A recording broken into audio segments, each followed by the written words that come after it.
frustrated. How Radio Art Affects Canadians by Liam Shooten, an amazing, ambitious, handsome male. We will be covering things like snowblowers, radio, automobiles, electric washing machines, and insulin. We will be talking about Emily Carr, Group 7, and Olympic athletes like Saskatoon Lily, Sherelles Gorman, and Percy Williams. Qui travaillaient fort pour donner à leurs enfants toutes les chances de réussir, every chance in life, every chance to be successful, but who were afraid that their efforts would not be enough. J'ai eu l'occasion de partager des repas. I had an opportunity. The radio changed life for Canadians by bringing people together with news, entertainment, and shared experiences. It helped connect the country, especially during tough times, and became a big part of family life, shaping how we share stories and stay informed today. But Washing machines transformed Canadian households by reducing the time and effort spent on laundry, freeing up time for work, education, and leisure. This innovation improved quality of life, promoted gender equality, and symbolized progress in modern living. it's also mixed with a great number of concerns. And Canadians Snowblowers revolutionized winter life in Canada by making snow removal faster and less labor-intensive. This innovation improved safety, saved time, and allowed Canadians to maintain mobility during harsh winters, enhancing daily life and productivity. Exploit that anxiety, or do we allay it? Exploit. Automobiles changed life in Canada forever. They made getting to Tim Hortons faster, hockey road trips easier, and snowstorms slightly less fun when you had to dig your car out. From coast to coast, they turned just down the road into a multi-hour adventure and gave Canadians a new reason to complain about gas prices and traffic jams. Grow the middle class and help those. Insulin, my friends, is not just a discovery. It's a Canadian triumph, a symbol of innovation, and a life-saving gift to the world. It reflects the best of who we are, compassionate, forward-thinking, and determined to make life better for everyone. Discovered right here in Canada, insulin transformed diabetes from a death sentence into a manageable condition, offering hope and health to millions globally. It's a legacy that reminds us of what we can achieve when we work together with purpose and heart. Not on what divides us.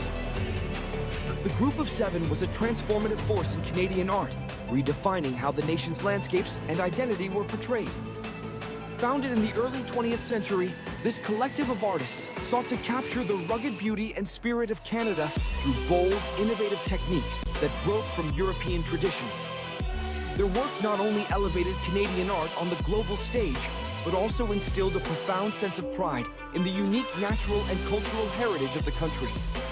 The Group of 7's legacy continues to influence and inspire artists, affirming their place as pioneers in the development of a distinctly Canadian artistic voice. in development. Emily Carr, a trailblazer of Canadian art, painted with the passion of someone deeply in love, with the towering forests, the whispering totems, and the wild spirit of the West Coast. Her brushstrokes were like love letters to nature, capturing its strength and fragility in equal measure. In her work, you can feel her heart beating, her soul dancing with the landscapes she adored. Carr's art wasn't just a depiction. It was a relationship, a tender and enduring romance with the beauty and mystery of the land she called home.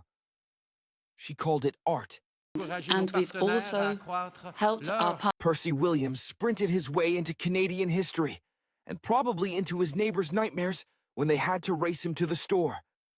This Vancouver speedster shocked the world by winning not one but 2 Olympic gold medals in 1928, proving that Canadians can be fast, even when there's no hockey puck in sight.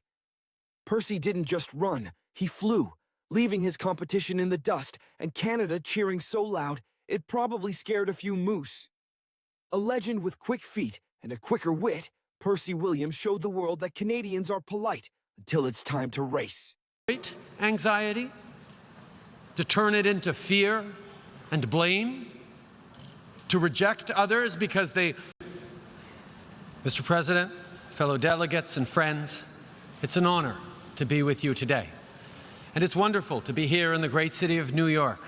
Once again, this week, New Yorkers showed us how to be resilient and resolute in the face of violent extremism. On behalf of everybody in this room, let me say directly to the people of New York, Exactly 1 year ago, Canada was in the middle of a long and closely fought election campaign.